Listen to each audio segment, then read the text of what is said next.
And welcome back to Season 3 of The Elite Show, The Mob, The Mafia, and The Man. If you like what we're putting out, don't forget that hit that subscribe and like button. To my left here is the man himself, John Elite. We're joined by Michael Dowd, or The Michael Dowd. We're joined by Mike Falaise. We got a full packed house, and we're joined by my very good friend, Gene Hauburger. Gene, thank you so much for coming in today. Thanks for having me. Before we start, though, I want to read something. And it reads, James Hauburger passed away on September 30th, 2015. James was born on February 8th, 1998 to Noreen and Gene Hauburger. He was a senior at Tappan Zee High School in Orangeburg, New York. James will be deeply missed by all his family and friends. And then it goes on to list his family and friends. That is a very vanilla description of what happened to your son, Jimmy. Yes. Bullying is something that's very near and dear to all of our hearts. John goes out and speaks to young kids as far as bullying. I know Mike does, and Mike Falaise and I do the same thing. And Jimmy was horribly bullied. Horribly. Horribly.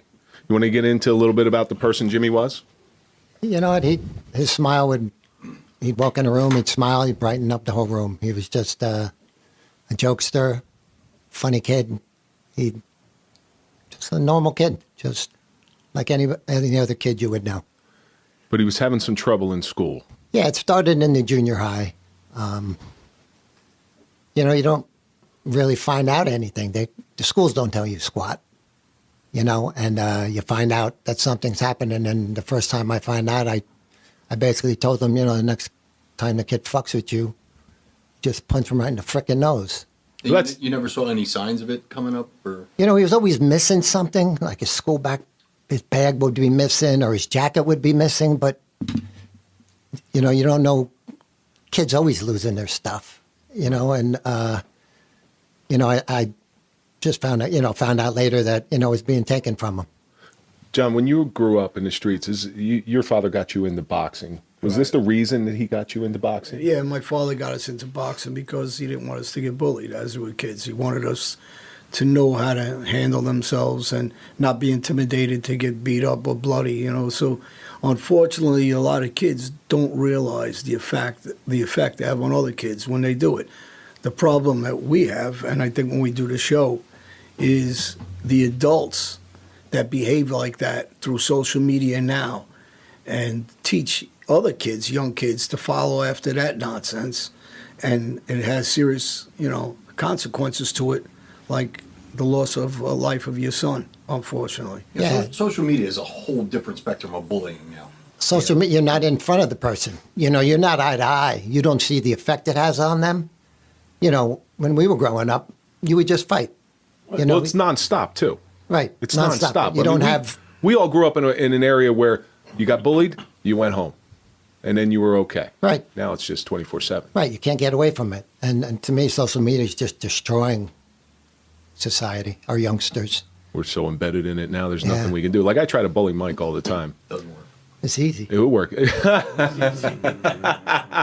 Thanks, Gene. He's a good punching bag. Yeah, no kidding. Yeah. Well, Mike. I get a lot of shit too. It's something with the name Mike. Yeah, I don't know what it is. We're so comfortable, so nice. So but it's a tragic story. It really is. And we're lightening. Trying to be lighthearted here. We're lightening it up a little bit because it is a devastating. So I know this story, and every time it brings tears to my eyes. So please forgive the little chances we have to lighten the mood. No, I appreciate that. You're yes, okay with that? Yeah, absolutely. Nothing absolutely. Makes it much easier to. Well, Kevin and I have known Gene for quite a while about now, it. so we have that friendly relationship where he'll bust our chops and we'll bust his. Absolutely. Yeah, but I noticed when he came in here, he said, "Nice to see you again," like he met me before. Well, he did. He was a court officer. What was it? I don't think I said nice to meet you again. I believe it was just nice to meet you. No. Yeah. Did I say nice to meet you again? No, you said again. But you also told me... You said again. You also told me Mike's not really your friend. You just told me don't let him know. Sorry. After that picture he put out on me, I gotta get even with him. Mike. Yeah. No. Oh, just for everybody to know, there is a picture that I want to hear requests of how bad you want this picture. This picture is very good. I'm going to tell you right now, this picture is very good. And We may be able to sell it on johnelite.com. Yeah. yeah, it's, I Got to be autographed. I work hard. That's why. This is what happens when you work hard around the clock. oh, we're not going to tell anybody what it is. Well, you know. Listen, who's going to pay us more, you for not It's putting a it out, secret or for us picture. to put it out? It's Yes. But I have to tell you something. My neck feels great today. Yeah, my neck does feel. I good. gotta tell you. He can't even help himself. I don't- Did you see how natural that was? You know when they tell you, they advise you, like when someone does a stunt, they advise you not to do that. Well, I advise you not to do do what I whatever. did. Don't try this trick at home. Yeah, not when you're alone. Did you change your life? Yes, you did. Yes, Yes, you I did. did. But you know, if Jimmy would have had friend like this is how we grew up. You know, if we had a problem with somebody, we'll break each other's chops. But at the end of the day, we're going to go out and we're going to resolve our conflict. Right. But Jimmy didn't have that. He just was. It was just going. You know, nonstop. Jimmy wasn't a fighter. He loved younger kids. You know, he got along with my nieces and nephews. They would take him on vacation to watch the kids. And then the one day I told him, you know, next time the guy comes up to you, just whop him. Did he ever do that? Oh, yeah, he did. Did. And then, of course, you get called to school, and I'm like, you know, in front of the principal and stuff, you got to act like the, you know, caring adult. You shouldn't be doing that. And, you know, and then you take him out for ice cream, and that a boy, that's what you got to do. Right. And it stopped after that Yeah. in junior high. Now, the impact you've had on people, and we're going to get into why you had such an impact. Before we do, who's the first person I called after my son got in fighting at school? Me. That's right. And do you remember that? Do you remember what I said to you? I do, and that's the right thing to do. So my son, a kid was giving him some. You've met my son. Everybody Right. here's met my son. He's a big kid, right? He's a gentle giant, though. Some kid was giving him crap in school, and he had enough, and he punched a kid 4 times in the nose. All right, just happens to be another kid that I coach in football. So what I taught these kids is it's okay to get in fights because you guys are family, but you go sit down afterwards. I took them out for pizza. Work it out, fellas. Work it out. And guess what? They hang around with each other. But that's the impact you had on me. Yeah. Had on me. So Well, the impact from the loss of his son, or was it? anti-bullying. Okay? So Okay. Jimmy was getting bullied. Right. And I know Gene had told his son numerous times to, hey, look, just fight back. Just fight Right. back. There's when Which you're I think we all were taught correct. to Right. stand up to a bully. But a lot of kids aren't aggressive kids, so you know, unfortunate for a lot of kids, and I'm glad they're not aggressive. Right. Well, they I shouldn't mean, have you don't to want be. a lot of kids that have to. Some kids are just, you know, mannered. You know, they're gentle. You know, they're gentle mannered. You know, they don't want that aggression. They don't want to fight, and there's nothing wrong with that. Some of my best friends growing up never got into fistfights, and they're tough guys. They're just not fighters. You know, they're just smarter type of people. They use their trying brain, to not avoid their it. hands. Yeah. But it's conflict resolution. So I agree with you 100%. I don't want my son ever to have to fight. So if he wasn't a fighter, guess what? I'm going to teach him how to fight back with his mom. Yeah. And that's so I know you were schooling Jimmy on how to fight back both with his hands and with his mind. Yeah, but I also had him in karate, self-defense, but he never really took to it, you know, like I did. You know, and I didn't want to push him into something he didn't want to do. Right. Yeah, You know, people. so- You know, everybody's set with their own type of personality. That you know, one guy likes to play football. Another Right. guy likes to gymnastics. Another guy likes reading books. I mean, everybody has different preferences. Yeah, Absolutely. They shouldn't be I read an forced. awful lot. I just want you to know. You had a lot of time. I read an awful lot. It didn't help you. No, not in school. I didn't read in school. I didn't know coloring books had words. That was the other books. As you see this stuff going on, with you and your wife Noreen, what kind of discussions did you have? We actually got in touch with the school, wrote letters, emails, and you have to save all of that stuff because a lot of times they deny anything happens. Mm-hmm. You know, it's gotten much better now. I believe our school district has gotten much better since Jimmy passed away. But they actually did right by him, and they were counseling him, and he seemed fine after that until high school. Now, were they counseling the bully also, though? Or the You know, bullies? they don't tell you Yeah. anything about the other students involved. They're not allowed. It's funny how you say Jimmy passed away. I find, and it's your son, and I'm not faulting you for that, but I view Jimmy's passing a little differently. I don't think he passed away. I just think he was driven there. You know what I'm saying? It wasn't of his own volition. Oh, that he was got definitely there. driven there. He was driven there. I mean, it was a lot that pushed him It's over almost the like edge. someone was criminally responsible, is what you're saying? That's where I'm. Well, that's we what I think. we tried that aspect of it that didn't really work out. In high school, he seemed to be doing fine until his senior year, and in the beginning of the year, we were up in Lake George, and he wanted to come home for a party, and then we didn't find out anything until after Jimmy passed away. Nothing. We didn't know anything what was going on, and So can I slow you down a second? Sure. So you resolve things in junior high. yep. And is there a good open lane of communication between your son, your wife, and you at this point? At 14, 15-year-old boys don't talk. No, they don't. I know, because that's why I'm getting at. Because I Yeah. know at that age I was reticent, like the word. I was That's reticent. good. Yeah. That word of the day toilet paper Yeah, is paying off. 500 words of power. You read the book in prison, you have time for it. But I was reticent to talk about some of my issues, and which became very prominent in my life, and still are today, that I formulated my character defects, shall we say, or flaws, or my personality defects, that I have like one or two, and maybe three tops. I know a friend of mine has 119. I said, "Oh, I'm not even close to you." But so my point is, They don't talk. yeah, those informative years there where I wasn't talking, but this I wasn't a parent back then, but I would think today we're more aware. Especially you'd be more aware today, right? Now I am. Yeah, but that's what I'm Absolutely. getting at. Now with the sad experience that he's had, you become aware of the whatever it is. Now, can you tell us what it was? He would. That pushed him over the edge. Not the specific, the change where you realize where if you had saw it then, you would have seen that there was abuse going on or some kind of. I didn't find out anything until after Jimmy took his life. So- Nothing. I thought he was fine. I But thought do you see the signs looking back? That's what I'm asking. now some signs. Okay. I mean, he started to get a little angry, Okay. and but you'd ask him what's wrong, and he would say nothing. Nothing. Nothing. Nothing was the basic. Well, we do that answer. today. Men Yes. men do that today. How you Absolutely. doing? Fine. Absolutely. Yeah, but at 14, 15, he's doing it. Right. Well, I So he was 17 at the time. 17 He was when a the- senior in high school. When the incident Yeah. occurs. So he had gone to a party. Two kids grabbed him. One kid punched him in the stomach. And then you hear somebody say, "That's what a bitch sounds like." I guess he lost it. I never heard. I didn't want to see the video. I didn't want to hear the video. But what I think happened was I think it was dark, so you couldn't see the faces of the kids. Right. And I think that's why the police couldn't really do anything. And at the time, you don't know what your mind's going through, what you're thinking. I didn't think anything about pushing forward with that. Like I was just in a daze. I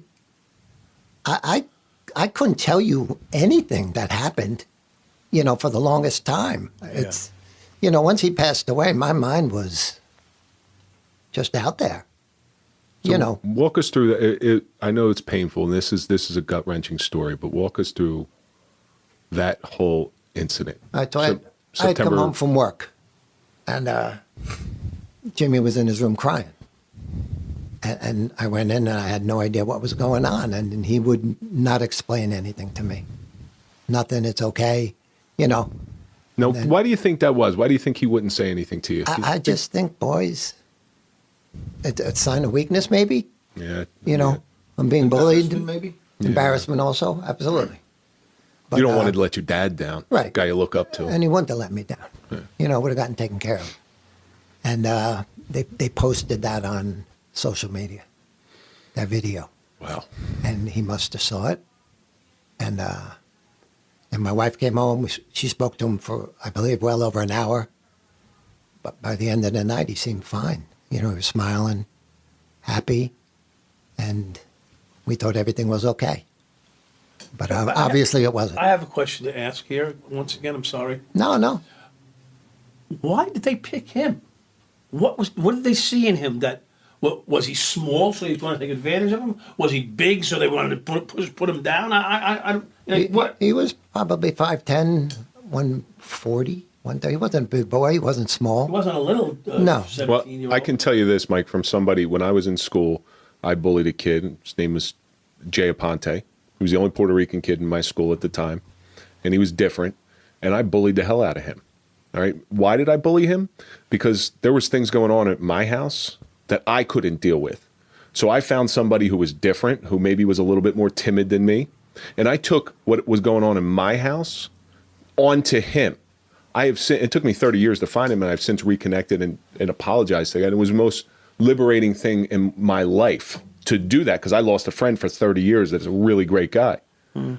But that's the bottom line. Those bullies, it's not about Jimmy. It's about them. Oh, I know that. Yeah. What do they see in Jimmy? They had something going on in their life, and they were taking it out. I mean, looking back now, the way I've changed my mindset on people, everybody's going through something, and you don't know what they're going through. But I think more so with kids, they're taking it out on other kids instead of getting the help that they need or talking to somebody, because, like I said, they don't talk. Yeah, I think a lot of these, then that's the problem. It's the kids are holding it in, and the kids that are bullying them have an upbringing from somebody usually that's not on top of their lives, or there's some sort of something going on at home, like you just said. The problem is these people that are still doing it, the adults that are doing it on a regular basis. They do it to us guys on shows, not just us shows, other people's shows. They harass them.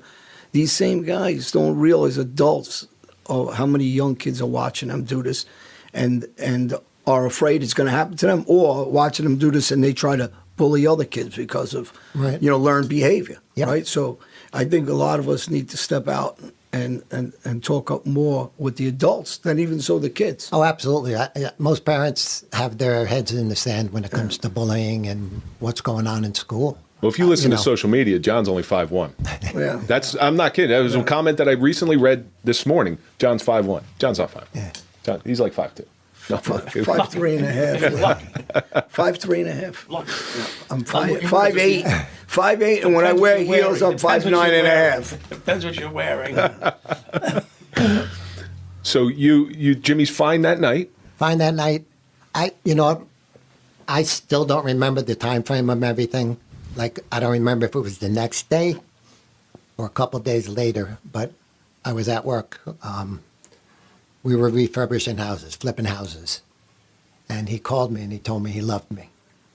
And Jimmy's told me he's loved me before, but he's never called me and told me that. And I found it very strange. So I said, look, Jimmy, I'm going to be home in a little while. I'm coming home.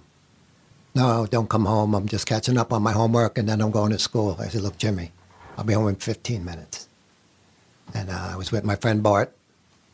I told him what happened, and we drove home. And, I look back now, and I should have driven faster.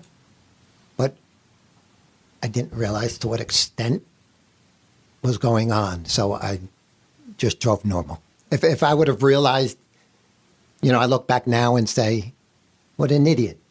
If I would have sped home, maybe I could have stopped it, because I got there just I know you feel, obviously, nobody knows what you feel, that guilt or whatever you're thinking, but there's nothing you could do by driving fast. It wasn't going to change the outcome. I mean, there's so many things that go through your head afterwards. Yeah. I'm sure so many things. I'm sure that wasn't, what eventually happened wasn't on your mind. You just thought maybe you were going to go home and talk to him, father to son. Right. And work things out. Right. So we pulled up in front of the house. I got out, went inside the house, looked around, calling his name. I didn't see him. I went down in the basement, because a lot of times I hung out in the basement. And then I saw the closet door was open where I keep my guns. And it was broken open. And then I ran outside and I found him on the side of the house. Did he have a lot of friends? I wouldn't say a lot. But no. he had some. He had some, yeah. 2, 6. In high school, you have a group of friends. Or most of us had. Yeah. Yeah, you know what? I look back now and think, maybe he didn't have a lot of friends. Maybe. Well, I knew a lot of people in high school. I didn't particularly stay with a group either. I mean, I stayed here. Well, you have the jocks. Everybody kind of When I wanders went to around. school- Yeah, I played baseball, but you had the Jocks, the Motorhead, heads, yeah. the Greasers. Greasers, yeah. yeah. I mean, right? I mean, this is what I'm, Right. how we grew up. He- Well, Mike, when you went to school, it was the Jets and the Sharks, right? Yes, it was. I guess who I was with. Maria. Maria. Well, wouldn't be? Didn't they ruin your life? Those beautiful. You went to school with the Flintstones. The too. Flintstones. Those Spanish girls ruin anyone's life. I don't care. I know we're getting sidetracked because this is painful. Yes. Like this is super painful because we're all fathers Yeah. in this room here. Every one of us is fathers, and it sort of hits home. Yeah. Your friend Billy Bart, you call him Bart, Billy Yeah. Bartholomew. Yeah. We know Billy. Mike and I know Billy. He was a New York City fireman, so he's used to taking command. And we've heard this story from the other side through Billy's eyes. You see Jimmy. How long after Jimmy had took his own life did you show up? It must have been. I must have been pulling down the block. I didn't hear the shotgun. But when I walked around the house, basically half his head was gone. Was he still moving at the time? No, and I don't remember what I did. And the reason why Billy was so important there is you need somebody to take command of that situation. You know what? I couldn't tell you what happened. I have no idea. It's just I have the picture of Jimmy, and that's it. Like that picture stays with me. Now, You know. you were a court officer, Yeah.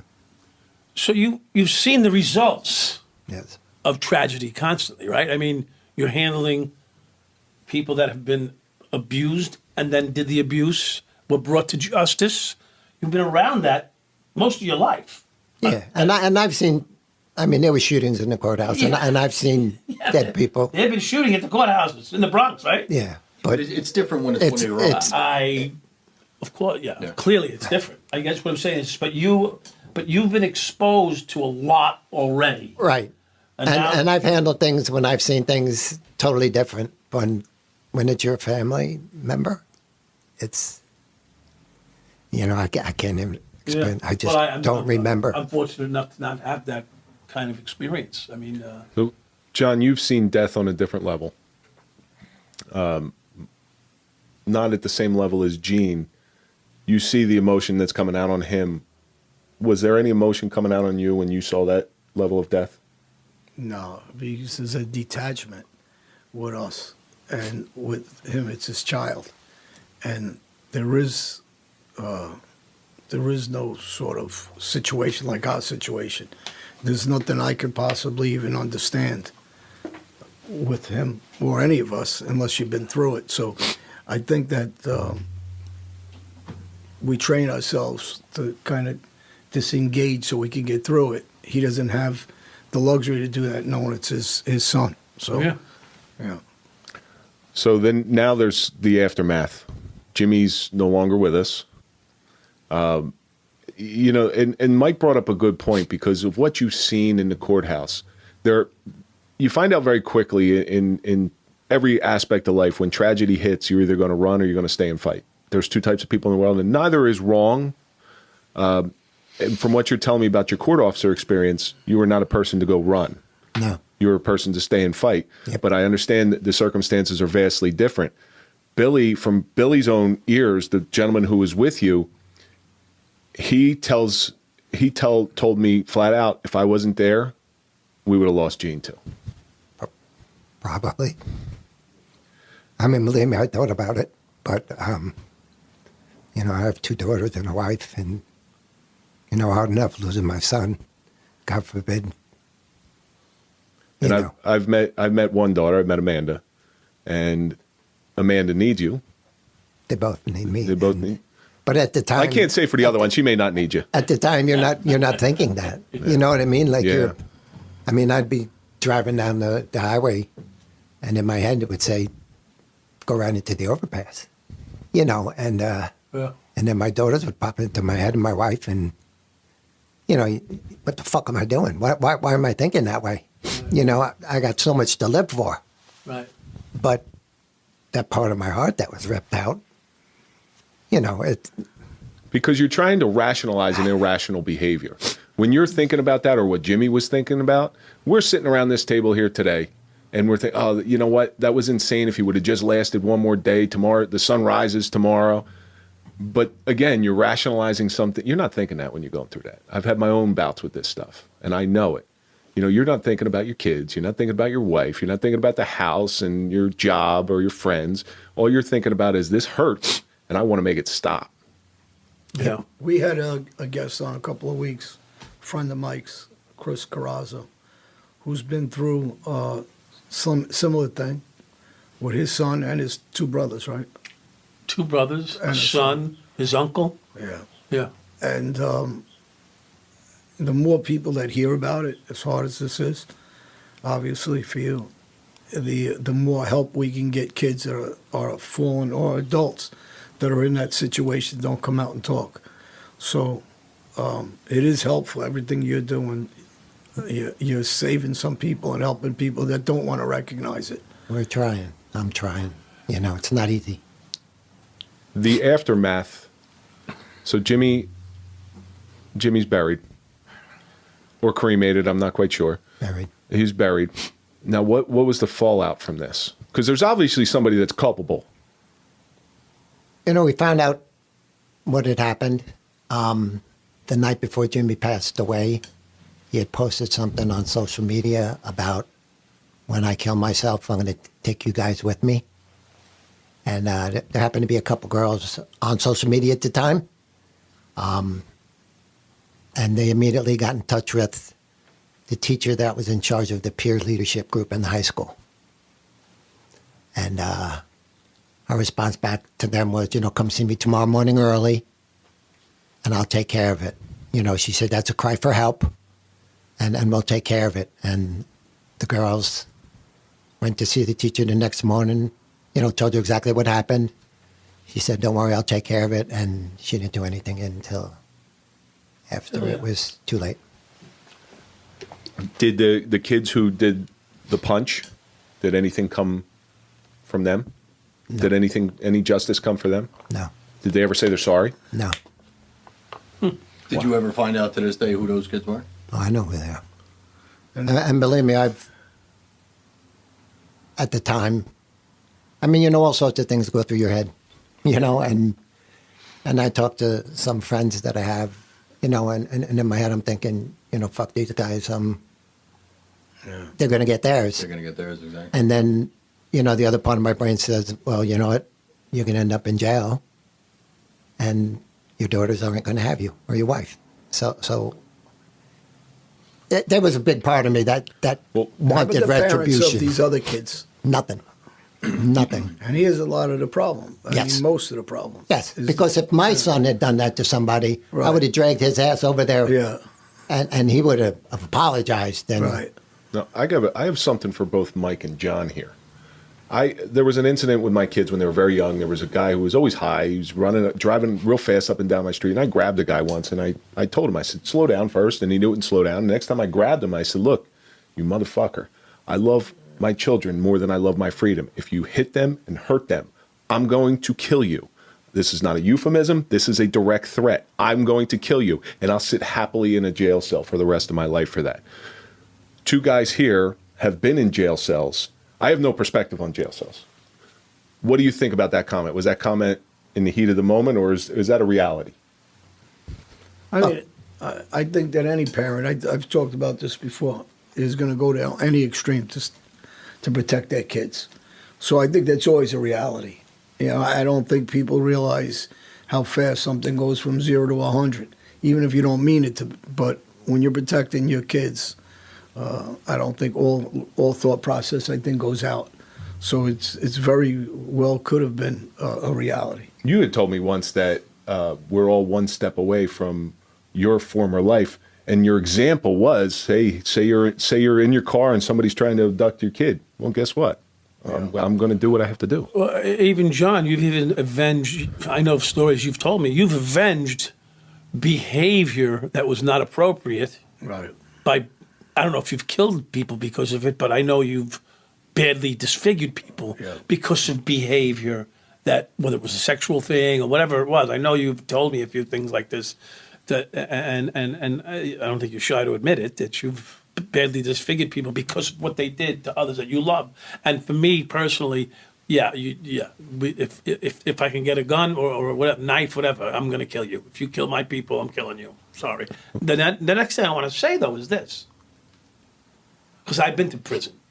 I don't want to go back, but if it means that if I feel better, if it's going to make me feel better, if I can't rationalize a just outcome, if there is no just outcome, then I'll take it. I'll take it on myself.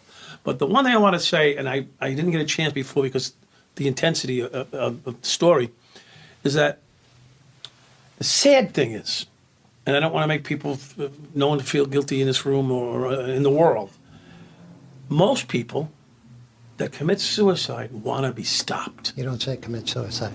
I was waiting. I got him. No, I was waiting for somebody to say it. Yeah, I was waiting for somebody to say, Mike. Gene got me on the same thing that you just did. Gene got me. Uh-huh. All right, Gene, please explain that.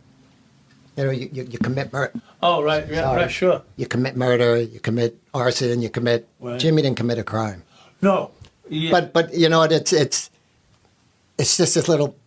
I just when somebody says committed suicide, it just annoys the crap out of me. All right. And I know it's not personal. Right. Yeah. Mike Dowd will do that. No, I'm only kidding you, Mike. I know it's not. I know it's not personal. It's not, it's you know it's not because personal. that's been in tune. It's always been committed suicide. Right, committed suicide, and right. and the news has it, and the newspapers have it, and it just pisses me off because Right. my son didn't commit suicide. How do you communicate that? What I'm doing now? No. As far as What do you the verbiage. Yeah. Yeah. So it's Oh, it took his life. lost to suicide. Passed by suicide. Okay. So Gene has actually changed Mike Falace in my vocabulary because of that. I'm getting really good at it. Oh no, yeah, you've said it a few times on your podcast. I've heard it. Yeah, I've said it. I know. But I have changed my vocabulary because of Gene. When a story like Gene's and Jimmy's comes and hits you in the heart, it really does change you from the inside out. Right. You know, and so now So what's the proper way to address it? they were lost to suicide. Lost. Took his life. Right. Took his life. Lost to suicide. Right. So that's good. No. No, it's we is can all in learn. education. We can all learn. I'm happy to hear that. It sounds a nicer way. It's anyway. been said that long. Mike, you For just sat so on the long. grenade, brother. Yeah, that's okay. so long. Listen, I've done it before. It doesn't piss me off. It's just I try and it's a nicely lesson. explain. I'm happy to learn. and not everybody will take it. I'm happy. You know? I'm happy to learn that. When that takes place, I had a guy that I saved his life. I saved two guys' lives that were trying to commit suicide. See, give it time. You'll get it. You'll get Tried it. to take their own life. Right. Yeah. Attempted to take their own life. And one guy jumped over the railing, and people will know the story because, and you may even have been dealt with it in your facility, the buffer cords. The buffer cords on all buffer cords in federal locations, I don't know about state, were cut to be this long, and then they put the extension there on the buffer cord. Because the guy jumped over the railing on a tier in front of me and was hanging in front of my cell. And he hung himself via the buffer cord. So here's the attempt thing. On the way down, he jumped. Now I see this guy swinging in front of my cell. I don't know what he's doing. Hell do I know him? I'm writing a letter to some girl in Romania. You know, I got the pen pal list of 100 people I'm writing. And he's flailing around, and I think they're beating him up. I don't know what's going on. Long story short, we end up taking him, the buffer cord off his neck. And we lay him down. He's semi-unconscious. He's really not, he's not dead, but he's not unconscious. He's unconscious. Next day, I do the suicide watch program in prison. I'm watching him. I might have told you the story. Yes, I know this. I know this story. Oh, okay. But so I don't, for the benefit of John's audience, I don't know if I've said it on the Late Show, and for Gene, the guy said he changed his mind on the way down. So It's almost an unbearable thought. yeah, well, the point is people don't want to do it, but they feel no way. Overwhelmed. They feel No way out. no way out. Right. And that's the sadness of it. there can be a way out. We just have to show them, you know, and we don't know how because we aren't them. We don't know what they need because we think as parents, because I got grandkids and 2 adult children, I hear despair sometimes in their voice. And I always tell them, I'm here for you. What else can I do? I mean, maybe you can help shine light on that. What else can you do? There's a lot you can't do. I You mean, can or as, can't? can't. As long as you're there for them and you open dialogue and you know, they gotta want help. They gotta want to talk. And if they don't want to talk, there's nothing you could do about it. I mean, You know, because someone's out there right now putting a needle in their arm about to die, too. Absolutely. Well, you know, this is nothing new, right? So I just read a verse. It's a biblical verse, and I'm not trying to get religious here, but there was a king, and he was a very well-loved king, very wealthy king. And they found out somebody was stealing from his coffers, right? And he says, okay, puts out the word to his people, whoever gets caught is going to get 10 lashes with a cat of 9 tails, right? It's pretty brutal. So still goes on. Nobody, they don't stop. Okay, it's going to be 20, and then it's 30, and then it's 40. Now, for anybody who knows about lashes with a cat of 9 tails, 40 means death. 40, you usually lose consciousness and you're dead. So they catch the person that's stealing, and it's his own daughter. It's his own daughter that he's sentenced to death. So he, to his word, ties her up. The executioner goes up there with a cat of 9 tails, starts whipping. Right before the first one, he says, stop. He says, stop. And he goes and he takes off his jacket and he hugs her and he takes the 40 lashes for his daughter. And I think every parent in this room would have taken those 40 lashes for their child. Yeah. For their Absolutely. child. Yeah. I know you I'm positive, Gene, you would have rather taken that bullet than Jimmy. Oh, absolutely. So there's no prosecution. There's no repercussions. How do we get, like, how does Jimmy's legacy move on if there's no lesson to be learned for this? Well, we started the Jimmy Hauburger Memorial Foundation. What does that do? It's programs with emotional distress, teen bullying, and suicide. And we tried to do it with the school that Jimmy was in, and we had a lawsuit at the time because of the teacher that did nothing. So they really weren't conducive. Is that the word I'm looking for? Receptive to actually working with us. And I get it, you know. But it's been a while now, so, you know, they're putting a lot more programs and emphasis on bullying, and, you know, whether they're doing enough, who knows, you know, but. You were part of the anti-bullying squad, correct? Yes. Because that's how I wasn't. You were. He got in touch with me, and then we did a couple things together. That's how we know each other. Yes. Mike's brother, Frank. Yes. Frank Felice. He's the one that got us in contact with you. And I know you have golf outings every year, and you recently did a video? Yeah, we did a video. It's more to show the effect of suicide on family and friends. Mm-hmm. You know, because when somebody takes their life, they don't realize the ripple effect of how many people it actually affects. You know, he didn't realize. I don't think he would have done it if he realized what was going to happen with my daughters and my wife and me. And you know, we have a pretty large family, my wife's side. I've heard it said before that when someone is lost to suicide, they're not the victim. The family's the real victim now. Because that person's not here to deal with it anymore, but now the family has to deal with it. Yeah. The after effects of it.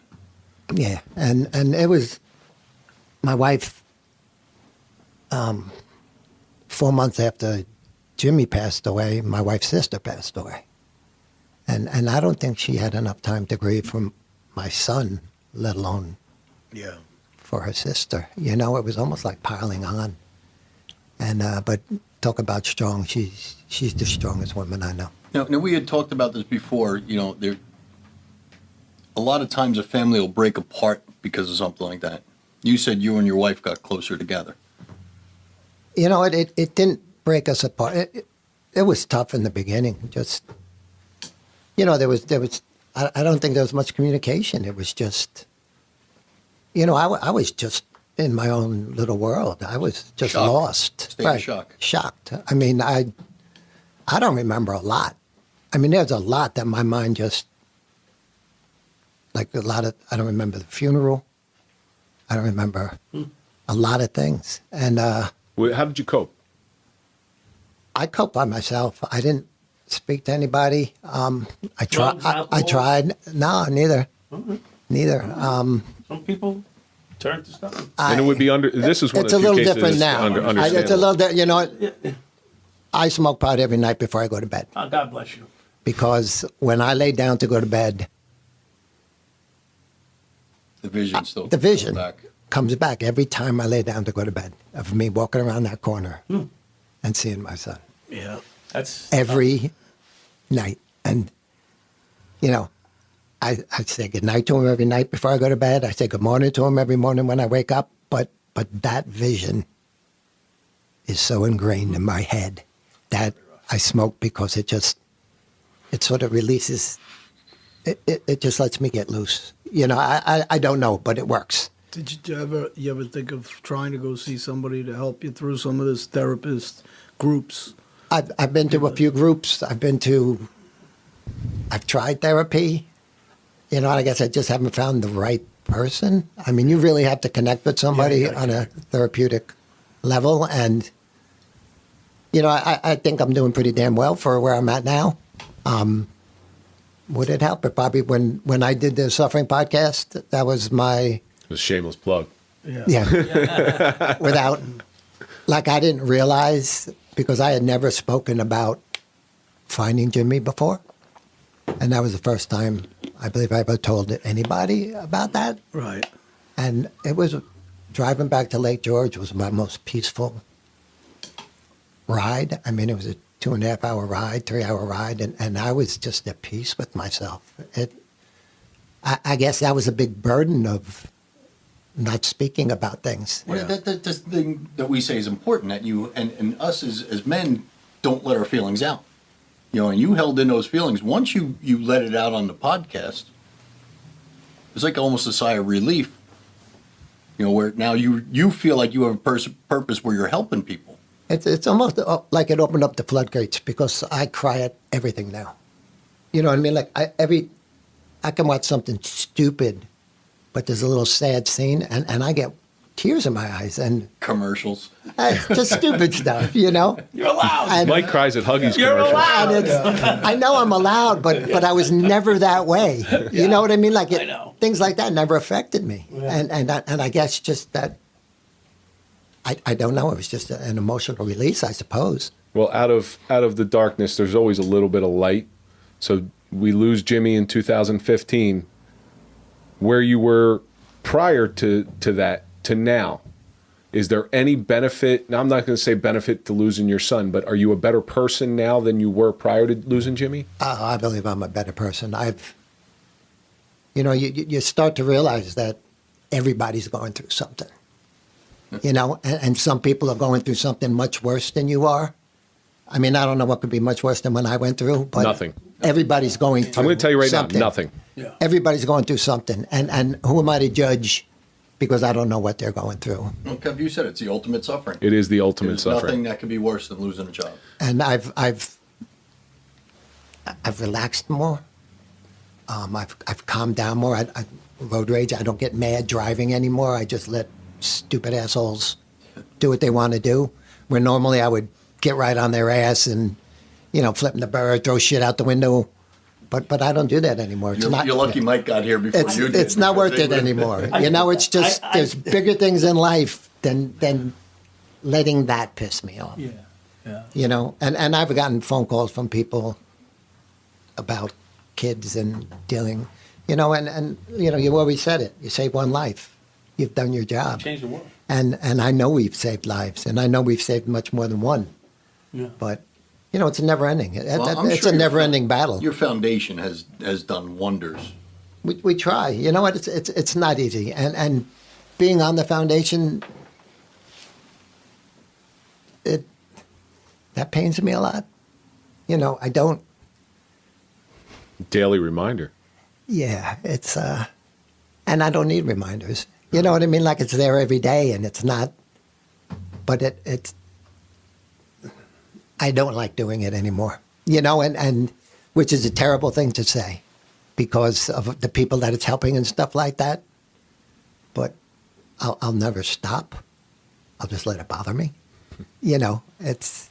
But it's good that you're honest because you're a human being and you don't like the pain every day, but you know it's something good. So Right. it's not an easy situation for you, obviously, all the way around. And to continue, and you're basically painting yourself every day by saving other people. So it's commendable more than words can ever say. And what you're doing, you're pretty strong, although maybe you don't think you are at times. The people Thanks. all think the same. I've told him before, he's one of the strongest people I know. And from, what's it now, over a year that we've known each other, from where you were when I first met you, from what you looked like, I know you lost some weight, so don't brag about losing weight. We all could do that. Not intentional. Yeah. It's not intentional. But from the way you looked when I first met you to you walking in this door today, it's like two different people. It's a lot of the burden has eased. It's never going to go away. I mean, believe me, I have my moments. I'll be sitting there. You know, in the beginning, like I would go out. It took me a long time to even go out anywhere after Jimmy passed away. And then we went to this little, not a concert, but a band was playing. And a mother was dancing, and father were dancing with their kid. And I just lost it. I just, you know, and I've learned, it's not a jealousy. It's a reminder of what I don't have anymore. You know, and it hurts. It hurts because he was my only son. You know, and then that pains me a lot. This video that we spoke of earlier has never been released, correct? It's gone out to a couple classes, mental health classes, stuff like that. We want to get it into film festivals and stuff like that. It's because this is an important message. I know it's important to every person in this room's heart. Yeah. We go out and we'll speak about it. People will contact us all the time, and I think it's a message that needs to get out. Yeah. It's, you know, we're trying to get into the schools. It's nothing's easy, you know, and parents. I mean, I think parents should see this more than their kids, because most parents' heads in the sand, But I you know. was getting that before when They I was have- getting beat up. That's Yep. what I was getting at. We stop saying commit. I know. I'm saying that's You what committed a crime. I'm done my time. A crime? I'm done my time. Unfortunately, Gene is doing time for other people's crimes. This is a lifetime Yeah. It's a Yeah. life sentence now. Yeah. doing time, but I'm a little disheartened that there wasn't a more active investigation in that. I'm really just Sucks. I'm really just pissed. at the time I never, like I said, I was just numb, Yeah. you know, and I never saw the video. I never want to see that video. And then I also found out that he was threatened if he went to school that day, you know. Yeah. Yeah. But it's Now, what do you think would happen if you saw that video? I don't want to see the video. I mean, I don't know what would happen. Yeah. You know, that's something I don't want to say. I have to say this because it's pissing me off now. Not. Do you want me to not leave? Gene, no. I was in the PD, as everybody Mm-hmm. knows, for 10 years, and I stood roll call one day, and in the middle of roll call, they played a recording, and they said, "We're looking for this cop. We pretty much know who he is," and they put it on, and guess who it was? Me. Oh, I thought you were going to blame it on Big Walter again. No, it was me talking, and they played it for a specific reason. They knew it was me, but they played it at my roll call. There's 60,000 roll calls in New York City in a week. They played it in one roll call, mine. Now, they knew then, back in 1989 or ish, 87, 88, 89, they knew then how to detect whose voice it is and what they're saying. You mean to tell me you couldn't take this video? That's a good point. Come on. You couldn't. Listen, it's a fact. Voice recognition. Voice recognition, they could tell you who that person is. Now, I'm not trying to open up a can of worms. What I'm trying to say is I'm dismayed that they wouldn't even think of. There's an assault that took place. Yeah. It was thought about. The cops had spoken to the DAs, and, you know, I knew everybody. Yeah. And they had told me that it wasn't going nowhere. And, Well, that's and I believed them. That's a I shitty don't- thing. That's a really shitty thing. Knowing 'Cause everybody? Well, no. Well, yeah, too. But You think maybe that's it?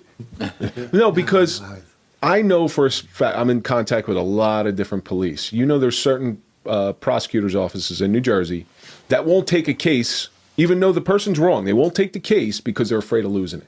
Yeah, exactly. That happens all the time, and it sounds like that's what happened Yeah, with I Jimmy's. think that's what this Yeah, it is. like. It could have been, but you know what? I don't hold no grudges against them for not doing anything. I mean, It's an amazing You know, thing to have to what let would- that go. what But would you have- know who it is already. You said you know. yeah, I know who they are. You said you know. I do.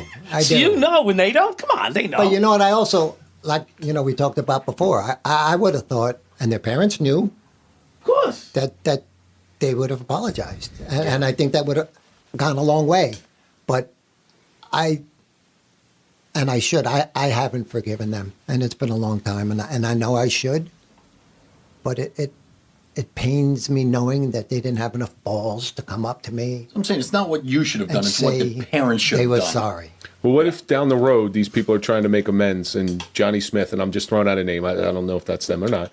Little Johnny Smith comes up to you and says, Mr. Hauburger, I was that guy on that video. Because they 7 fucking years, man. they you know, they got to carry this around too, and this is going to haunt them. Oh, it is karma. going to That's- haunt them. They're all karma's fucked up. going to get Yeah. them. They're I fucked believe. up Yeah. unless you know them specifically I, today. I don't know them at all.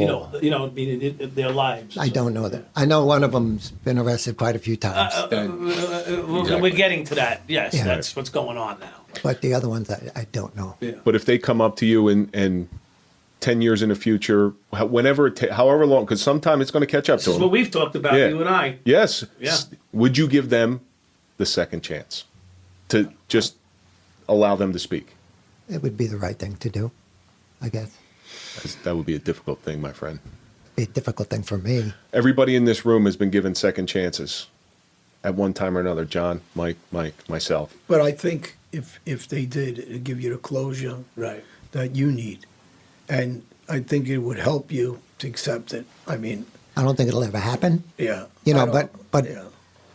it probably Maybe, would. hopefully one day it Yeah. does. I mean, Pray it does maybe for you. they're 20. I guess it'd be 24 now. Yeah. You know, 24. you would think by now they you would be adult yeah. enough to. You know what it made happen? When they have kids. Yeah, When's it going to be too late, or is it ever going to be too late? it may not ever be too late. Like I said, I don't know how I'll handle it. I don't. I should have forgiven them. I mean, you know what? People make mistakes. I'm sure they didn't know Jimmy was going to do that. You know, there's no way you could know that. But the Right. next person who's bullying somebody else, if they were to look at this video and find out about Jimmy's story, well, maybe they say This is a potential outcome of my Right, behavior. Right. consequences. Yeah. Consequences. I mean, the video is basically to show what it does to people in the family. Not, you know, it's you know, my nieces, my nephews, me, my wife, my daughters. There's an emptiness. They all spoke. Right. There's a fucking emptiness in Right. the house. Excuse my And- language. and what There's it an does emptiness to in you. these people's world. I mean, every holiday sucks. Every holiday. You know, you get together, Easter. You know, Easter, you know, I'm not the same person. I'll never be the same person I was, you know, because the whole family's together, Yeah. but my son isn't there. Right. You know, and he should be right here. Right. And that hurts. Every holiday, every birthday, it's just, you know, it'll never be the same for any of my family. Yeah. And, No. and it's not fair. I hate to digress, but Jimmy's first birthday after his passing, what was, all right, let me put it this way. After Jimmy's passing, what was the most difficult day? Was it his birthday? Was it Christmas? His graduation September day also. 30th. He passed September, just the beginning of the school year. Christmas, Thanksgiving, Christmas. they were all just, yeah, blur. yeah, it's you know, you don't remember. I remember going to my sister-in-law's house, and we went out on the back deck and released, blue was his favorite color, blue balloons. It devastated me. You know what I mean? Like, don't surprise me with shit like that. You know, it's not a surprise, but I mean, I know they're trying to do the right thing, you know, but it hurt. It, you know, Christmas sucked. You know, I would and be on Jimmy's my- birthday I would be on sucks. my fucking knees, I've- crying to the Lord. What the fuck? I mean, I'm getting now. I'm I've getting really spent- upset right now. After Jimmy passed away, I spent probably the first 3 months living at the cemetery. I would just be there. That was my safe place. I would bring Yeah. a book. I would sit there for Yeah. hours. Well, that's why Mike and I call you the strongest person we've ever met in our life, because if the roles were reversed and that ever happened to me, I would be in jail right now because I would commit a crime. I know I would. And the fact that you didn't shows amazing self-restraint. And my hat's off to you. I've still thought about it, Yeah, but I'm sure you wouldn't. have. You know, Well, it's just you're human. it wouldn't have been the right thing to do. I don't think. You know, I mean, I might have. Might not have been the don't wrong know. thing to do Right. either. No, I know, but I still don't think they meant it. So where can we find information on the Jimmy Hauburger Memorial Foundation? It's JimmyHauburgerFoundation.org. You have social media presence and everything like that? I have a Facebook page. Okay. For Jimmy's page. I don't think we're on anything else. I'm not a big social media kind of person. But the foundation, you can find all sorts of information Yeah, that has to jade you from social media right away. on the website. But unfortunately, it's a necessary evil in what we do here. Yeah, I'm not on Instagram. I'm not on any of that stuff. I don't. You know what? I think it's a detriment to society. There's a lot of good. A lot of good comes out of it, but there's so much bad for the kids. Well, that's how I was able to reach my kid that I bullied, through social media. Yeah. Gene, you got to be one of the strongest people I ever met in my life. I thank you. Thank you, Gene. Thank you. Bottom Thank of you my for heart. having me. I God appreciate bless you and your it. family. It's a tough Thank one, you. guys. This is a tough one. I knew it was going to be. If anybody wants to ask any questions or help out with any kind of anti-bullying programs, check out the website, please, and stay in touch with us. True John Elite, johnelite.com website, and Real Kevin Donaldson on Instagram, The Mike Dowd on Instagram, Dented_Ace on Instagram, and of course go to Jimmy Hauburger Memorial Foundation on Facebook and the website.